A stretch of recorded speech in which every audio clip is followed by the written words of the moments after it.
Hello, and welcome to episode 132 on the Everyday Joy podcast. I've been receiving a few emails off the back of the bonus episode we did a few days ago now from Andrea, Kylie, Selena, had a few more messages come through. Lots of people appreciating the conversation that we had and also wanting to be a part of contributing towards ideas and thoughts and topics we can do going into the future. So thank you so much. And if you want to get in touch, the email address is in the description below. Right now, though, let's get into today's Bible verse we'll unpack with Kate. 2 Corinthians chapter 13, verse 11. Try to get along and live peacefully with each other. I have got the incredible Kate here with me in studio.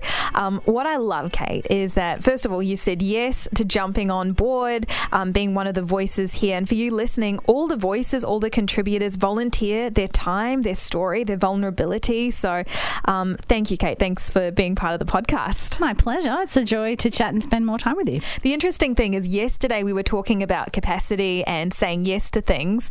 And I remember emailing you and asking you about this months ago, and I remember you considering it. You took a few days to reply and you said, hey, I'd love to, but I've got these things going on in my life, maybe at another point. Because I think like you really do walk what you say.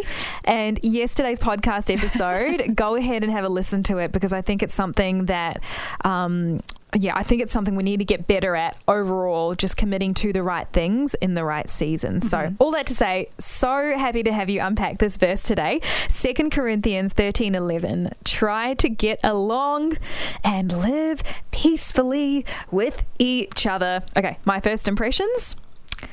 I think the happy-go-lucky joy of 10 years ago would have been like, yes, love this verse, so good. The joy who's had a little bit more life experience is, well, only by the grace of God can I live out this verse, because it's not easy. That's my first impression. What about you? I think it's, again, how you hear it in your head a little bit. It's either like, yep, guys, come on, try to get along, or it's just like a really frustrated mum, or even a hearing Paul, come, guys, please, can you just try to get along with each other? Like, it really matters how you hear it in your head according to your experience. I mean, it does take, as you were saying, a lot of conscientious effort to get along with people in our lives, because unless we're living with people who are exactly the same with us, who do the same things, who see the world the same, we're going to have to see things differently and connect with people who are different to us. I've actually lived with, I reckon, 25 or maybe more different housemates over the year. I'm a single lady and I've lived with lots of different people, and it's both a love-hate relationship with, because it's one thing to like work with someone. It's one thing to like, meet someone on and off, but to have someone living in your space and having to work around 25 different personalities and moods, and wow, that hats off to you, Kate. Well, luckily they weren't all at the same time. It's just someone gets married or decides to move to another place, and so we're looking for a new housemate. And as I was saying, it's a bit of a love-hate relationship with that, because I hate having to look for a new housemate. My brother is looking to buy a house at the moment, and he's going to see something this weekend, and I'm so excited for him, but that means that he may move out, and I'm like, oh, now I'll need to find a new housemate, and I hate that process. It's like, oh, because we rent and responsible to pay that rent, and I can't cover their amount. But I also, at the same time, I like the challenge, and what it builds in me is this opportunity to go, okay, I get to learn something new about somebody else, and I get to learn how to love people who are different from me. If we only spend time with people who agree with us, who are the same, who like us, who have the same life perspective, we're really narrow and shallow in our understanding of the world. It doesn't mean we have to change our perspective or do things necessarily to become like that other person, but there's something about connecting with people who see the world differently, who maybe, want the toilet seat up or down, or don't do their dishes straight away. It's really challenging. And so have you had an experience, Kate, with maybe a particular flatmate where you struggled to find that peace, and you were able to approach that person with the mindset of, okay, I'm going to learn something from this person, have you had an experience like that? We shall not use any names. No, there's been a range of really great housemates, people who we just didn't connect. And I am a big personality, and the house is all my stuff pretty much. And so when people move in, they really just move into a room. But my heart is that they become part of the family, part of the community. We don't have to eat together. We don't have to have regular, family catch-ups or anything like that. But my hope is that people would say, hey, I want to get to know you. And probably the most challenging person was someone who essentially lived with us as if they were living in a youth hostel. So they took their toiletries from their room to the bathroom and then took it back and had little sachets of tea and sugar in the cupboard, rather than there's a whole drawer with tea and sugar. Why are you doing everything separately? And that I found really challenging, because obviously we have different approaches or desires for what this living together would be. And I did have to say to them, hey, this isn't working very well for me. Could we make some changes?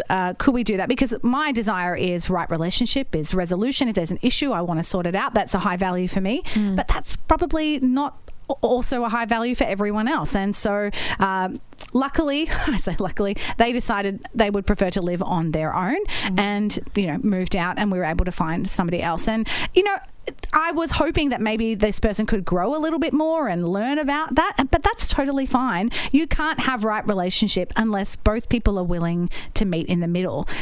You can, do all that you can to make it right, but if they're not willing to come to the table, there's a level of having to step back. Yeah, and what I love is this verse does say that. It says, try to get along and live peacefully with each other. It doesn't say at all costs, there is no other option.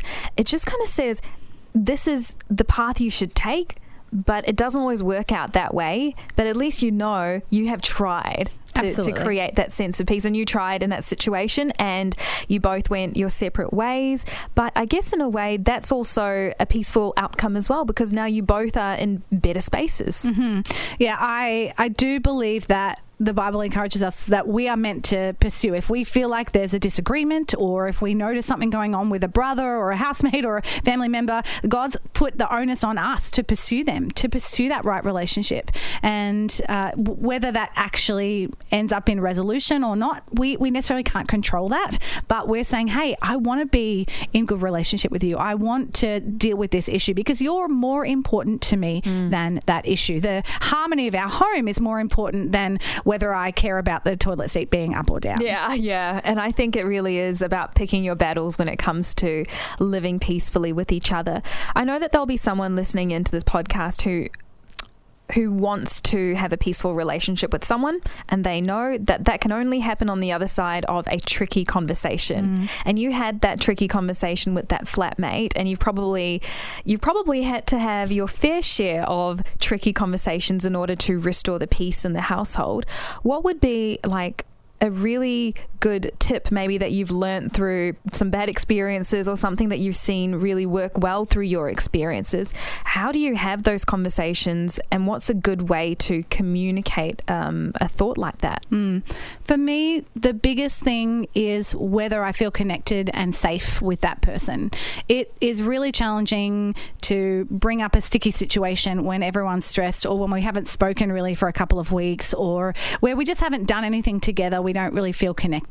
Let's say you and I are holding a tissue, and if we pull on that, it's going to break really easily. But if we're holding a rope and we're still connected, even though there's a bit of tug back and forth. And so for me, the biggest thing is doing what I can to say, well, I'm going to hold on this situation, and I'm going to just say, hey, do you want to go for coffee? Or why don't we watch a movie together? Or how was your day? How was that situation with your mum? And I'm showing doing my best to say, you matter, our relationship matters more than this issue, and I want to build some sense of connection and safety first before I bring this up. Because generally when we do then bring that up, that person is feeling safe, they're feeling loved, they're feeling that I care about them, I'm invested in them, and generally they're less quick to put their defenses up or say, hey, we had a great time yesterday. Do you mind if maybe we talk about this thing? Oh, yeah, sure. Or maybe it's still a little bit awkward, but that works for me. I'm saying inverted commas, is a really good strategy for that. doesn't always work and solve the problem, but it helps to make the relationship the hero rather than the issue. And I guess in summary, we've talked about a couple of different things. If we go back to that verse about trying to get along and live peacefully with each other, that it's not about not having needs or never bringing up issues, but it's about prioritizing the relationship, that you're important to me, that this connection is valuable, and so I'm working to be in good connection with you. And I think that's what this verse is talking about. Doesn't mean, Kate, you don't have any needs, so just let them do whatever they want and then you have peace. No, it just means we're prioritizing the connection with that person. And I think that that's usually one of the best ways to approach it.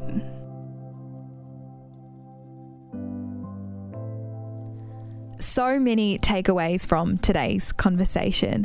And to wrap up today's chat and to apply this verse, my one encouragement to you, if you are dealing with a difficult person or situation and you know that you need to have a tricky conversation, you know it needs to be done, my encouragement to you is this: how can you make that person feel more at ease?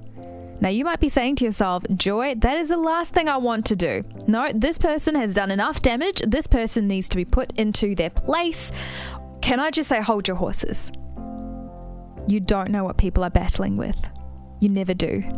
There is so much we don't see, so much we don't understand. And so before you go full throttle, create room to explore the idea that maybe this person is going through their own stuff and maybe there's things I don't understand. And so create room for that. Whether that means taking that conversation into a safer place, whether that means you postpone the conversation for a little while, whether that means you seek some advice on how to handle this. It's all about honoring the relationship, honoring the long-term goal, and honoring that individual. Because at the end of the day, they're also a child of God.